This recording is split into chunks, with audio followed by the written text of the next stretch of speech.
أشهد أن لا إله إلا الله وأشهد أن لا محمدا رسول الله. اللهم صل على سيدنا محمد وعلى آل سيدنا محمد.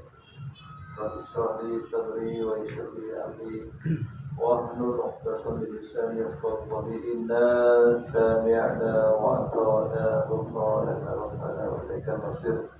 Mudah-mudahan kita senantiasa dalam bimbingan dan ridha Allah Subhanahu wa taala. Amin ya rabbal alamin. Ma'asyiral muslimin rahmatullah. Alhamdulillah, segala puji bagi Allah. Mudah-mudahan kita senantiasa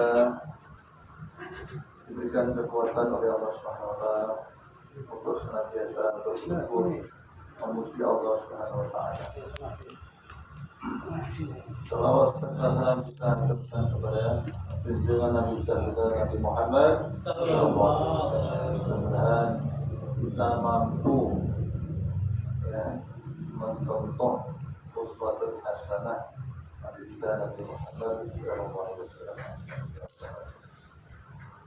Sebelum kita ngaji dan tahlil, izinkan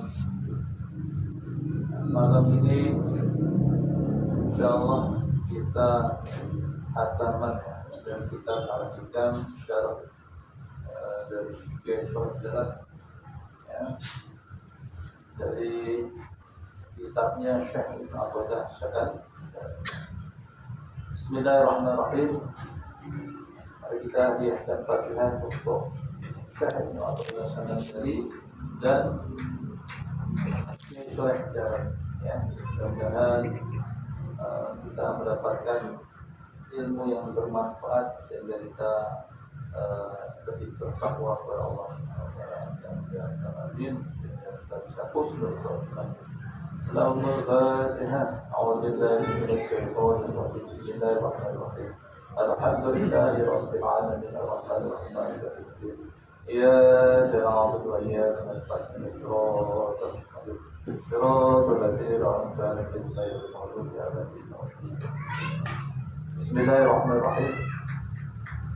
Syekh Ibnu Athaillah berkata, al-mu'minu yusjiluhu as-sana'u 'ala Allah an yakuna li nafsihi syakiran. Seorang mukmin sibuk memuji syukur kepada Allah sehingga tidak sempat memandang dirinya memuji diri sendiri. Adapun sifat atau ciri mukmin yang sempurna adalah sibuk memuji Allah, lupa bahwa dirinya memiliki sesuatu yang baik. Ia tidak pernah merasa memiliki perbuatan yang baik. Ketika hati atau lisan mengucapkan aku memiliki amal sholat, amal puasa dan amal soleh, maka engkau bukanlah mukmin yang sempurna. Sebab seluruh amal perbuatanmu adalah perbuatan Allah, diciptakan Allah, sedangkan engkau hanya secara lahiriah melakukannya. Kewajiban orang yang secara lahiriah ditempati perbuatan yang baik adalah bersyukur dan memujinya. Wa tusghiruhu huququllah ta'ala an ayyakuna lihudulihi dzatiran. Ia juga disibukkan dengan menunaikan kewajiban kepada Allah sehingga tidak ingat kepada kepentingan dirinya. Sifat mukmin yang sempurna adalah sibuk menunaikan hak kewajiban Allah, sibuk menunaikan perintah Allah dan menjauhi apa yang dilarang.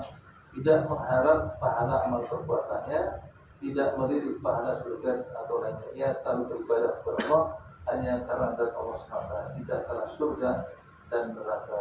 Allah Alam Iswah. Ini salah satu syarah Syekh Ibnu Athaillah yang ke-135 yang terakhir. Kemarin kebetulan saya ngaji di Pondok Buntet Cirebon. Adit itu turunan yang beberapa dari kalau tidak salah dari Yahya Abbas untuk yang terkenal. Pas sana juga hataman kitab saya masih ingat beliau menyampaikan dari kesimpulan hikam itu, kun indallahi ahsanan nas, ya, jadikanlah ya dirimu itu mulia di hadapan Allah. Kun indallahi ahsanan nas wa kun indan nas syarrun nas. Tapi jadikanlah dirimu itu di depan manusia itu syarrun nas, yang terjelek.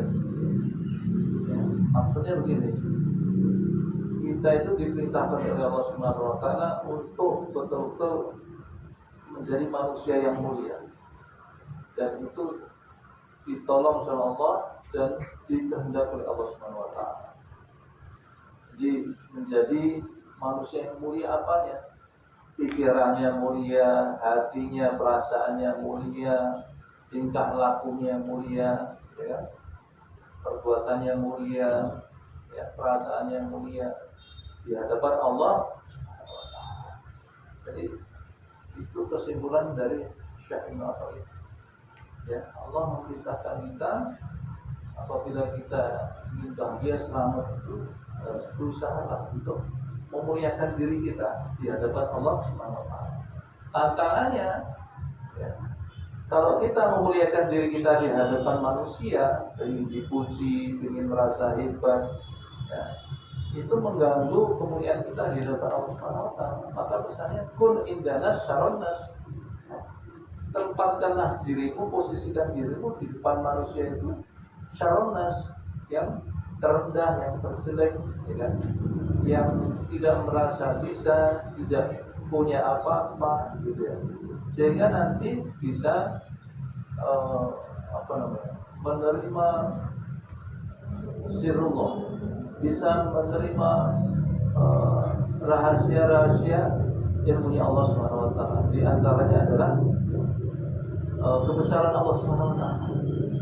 Kalau kita terus ingin memuji diri, nanti nggak jadi memuji Allah, lupa diri akhirnya. Seperti kita, ya, mukmin yang sempurna adalah sibuk memuji Allah Subhanahu wa taala, sehingga dia lupa memuji dirinya. Dan hakikatnya manusia itu memang nggak bisa apa-apa, nggak punya apa-apa, nggak berharap apa-apa, hanya dijadikan dititipi bisa berbuat baik. Kita kan hanya jasad, ya kan, kemudian ditempati bisa sholat, bisa zikir, bisa berjihad, ya, bisa ngaji, ya. Bukan kita hakikatnya. Ini adalah anugerah pertolongan rahmat Allah Subhanahu wa taala. Nah, terus bagaimana? Ya sekedar bersyukur saja, bersyukur saja. Ya, begitu. Makanya guru kita itu Abah itu, ya, Masya Allah, membersihkan hati, ya, supaya kalau bersih hati itu mengenal ampunan Allah, mengenal kebesaran Allah, sehingga terus 24 jam itu memuji Allah Subhanahu wa taala. Kalau memuji Allah Subhanahu wa taala, semakin ma'rifatullah, nah gitu. Gak bakal bisa ma'rifatullah kalau kita masih mengagungkan diri, masih membanggakan diri. Oh, aku ini rajin ibadah, aku ini rajin ngaji, aku ini rajin puasa. Itu adalah hijab. Ya. Makanya dalam thariqah itu apa? Amalan thariqah itu berzikir, memperbanyak wadzkarullah katsiran. Agar berzikir itu supaya menghilangkan hijab, ya, menghilangkan aku. Ya kan, berzikir kan memuji Allah Subhanahu wa taala. Jadi aku itu tidak ada. Ya, dari Allah, dari Allah, yang ada hanya Allah. Supaya nggak ada aku. Jadi kalau nggak ada aku, yang ada hanya Allah Subhanahu wa taala. Dan itu, ya, jadi namanya mukmin yang sempurna. Masyaallah muslimin rahmatullah. Kemudian satu lagi nasihat dari Syekh Ibnu Athaillah, kun indanas rajulan nas, kun indanas rajulan nas. Ya. Jadikanlah dirimu yang pandai menempatkan diri, ya. Nah, kita ini siapa?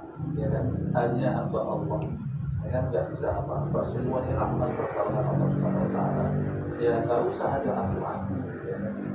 Kalau begitu sholat, puasa, zikir itu ya lillahi ta'ala, ini pertolongan Allah SWT, nggak usah minta upah, ya, minta ini itu dengan mestinya lancar, apalagi kepentingan politik dan sebagainya. Bahkan walaupun dibenarkan secara syariat mengharapkan surga, ya, dan terhindar dari neraka itu sudah dibenarkan. Tapi kalau dalam konteksnya tasawuf, ya, jadi ya namanya apa? Seolah-olah sudah merasa sudah berbuat sehingga patut dibalas oleh Allah Subhanahu wa Ta'ala. Padahal kemampuan sholat kita, zikir kita itu adalah semata-mata pertolongan Allah Subhanahu wa Ta'ala. Ya, maka tidak usah dipikirkan supaya lillah kita. Ya, menempatkan diri, pandai menempatkan diri. Gitu ya. Kalau dicontohkan dari GAP itu, kalau misalkan kita lagi duduk di majelis taklim, ya, kalau misalkan ada jamaah ya duduknya di tempat jamaah, jangan di tempatnya ustaz. Nah, itu misalnya contohnya seperti itu. Siapa kita, jadi mengerti siapa kita. Kita berbicara dengan siapa kita tahu, berbicara dengan guru, berbicara dengan misalkan dengan pejabat dan sebagainya, atau berbicara dengan orang tua, kita harus mengerti posisi kita sebagai orang tua, atau sebagai anak, atau kita sebagai suami, sebagai istri, ya. Kita harus pandai-pandai menempatkan diri. Masyaallah muslimin rahmatullah.